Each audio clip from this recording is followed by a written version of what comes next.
Hi నమస్తే, welcome back to my channel Rama healthy recipes. ఈరోజు వీడియోలో అమ్మవారికి ప్రసాదంగా పులిహోర రెసిపీని మీతో షేర్ చేస్తున్నాను.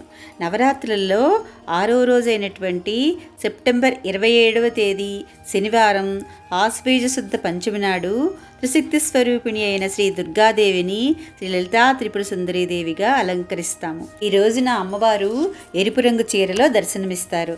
ఇంకా అమ్మవారిని మందారాలు, ఎర్ర కలువలుతో పూజించాలి. శ్రీ లలితా త్రిపుర సుందరీదేవికి పెట్టవలసిన నైవేద్యం పులిహార. శ్రీ లలితాదేవికి ప్రీతికరమైన ఈ నిమ్మకాయ పులిహారని చాలా ఈజీగా ఎలా చేయాలో చూద్దాం. ముందుగా అన్నం వండడానికి ఒక గిన్నెలోకి 2 గ్లాసుల బియ్యం తీసుకుంటున్నాను. వీటిని శుభ్రంగా 2-3 సార్లు కడుక్కున్నాక మనం ఏ గ్లాస్తో అయితే బియ్యం తీసుకున్నామో అదే కొలతతో 4 గ్లాసులు నీళ్ళు తీసుకుంటున్నాను. అంటే 1కి 2 అన్నమాట. ఇప్పుడు దీంట్లో 1 స్పూన్ ఆయిల్ వేస్తున్నాను.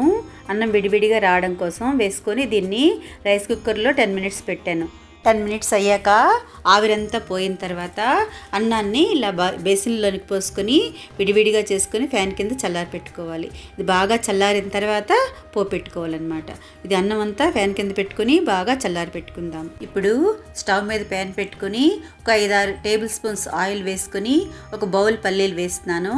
ఒక బౌల్ శనగపలుకులు వేసుకున్న తర్వాతని వీటిని కొంచెం సేపు వేగనివ్వాలి.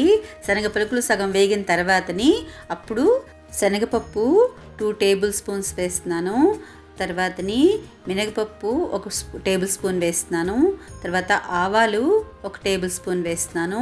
ఇవన్నీ వేసుకొని పోపంతా రెడ్గా అయ్యేటట్లుగా వేయించుకోవాలి. మీడియం ఫ్లేమ్లో పెట్టుకొని స్లోగా వేయించుకుంటే అన్నీ బాగా రెడ్గా వేగుతాయి. తర్వాత ఇంగువ 1/2 స్పూన్ వేస్తున్నాను. ఒక 5-6 ఎండుమిరపకాయలు ముక్కలుగా చేసి వేస్తున్నాను.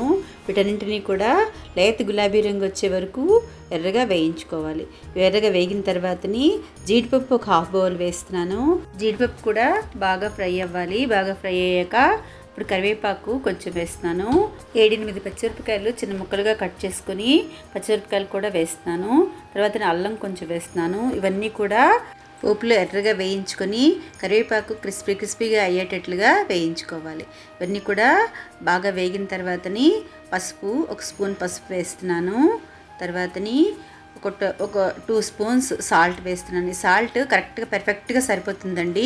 2 గ్లాస్ రైస్కి 2 స్పూన్స్ సాల్ట్ వేసుకుంటే చాలా పర్ఫెక్ట్గా సరిపోతుంది. తర్వాతని 2 నిమ్మకాయలు రసం పొయ్యి ఆఫ్ చేసేసుకొని ఒక 2 నిమ్మకాయల రసం తీసుకున్నాను. 2 నిమ్మకాయల రసం తీసుకొని ఇందులో వేసి పొయ్యి ఆఫ్ చేసిన తర్వాత బాగా కలుపుకొని వేస్తున్నాను.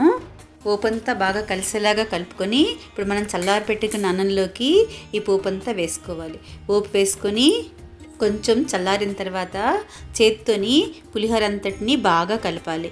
ఇలా చేత్తో కలపడం వల్ల రైస్కి ఉప్పు, పులుపు, కారం అన్నీ పట్టి పులిహోర చాలా పర్ఫెక్ట్గా తయారవుతుంది. అంతేనండి, సింపుల్గా చేసుకునే నిమ్మకాయ పులిహోర తయారైపోయింది. దీనిని ప్రసాదంగానే కాకుండా లంచ్ బాక్స్లోకైనా లంచ్కైనా దేంట్లోకైనా చాలా పర్ఫెక్ట్గా సింపుల్గా చాలా టేస్టీగా చాలా బాగుంటుంది.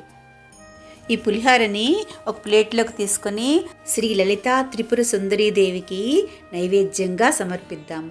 ఈ ప్రసాదం పులిహోర రెసిపీని మీరు కూడా ఒకసారి ట్రై చేసి చూడండి. మీకు ఎలా కుదిరింది అన్నది మీ ఫీడ్బ్యాక్ని నాతో షేర్ చేయడం మర్చిపోవద్దు. ఈ వీడియో కనుక మీకు నచ్చినట్లయితే లైక్ చేయండి. మీ ఫ్రెండ్స్కి, రిలేటివ్స్కి షేర్ చేయండి. మరిన్ని టేస్టీ, సింపుల్, హెల్దీ రెసిపీస్ కోసం రమా హెల్దీ రెసిపీస్ ఛానల్ని సబ్స్క్రైబ్ చేసుకోండి. Thank you.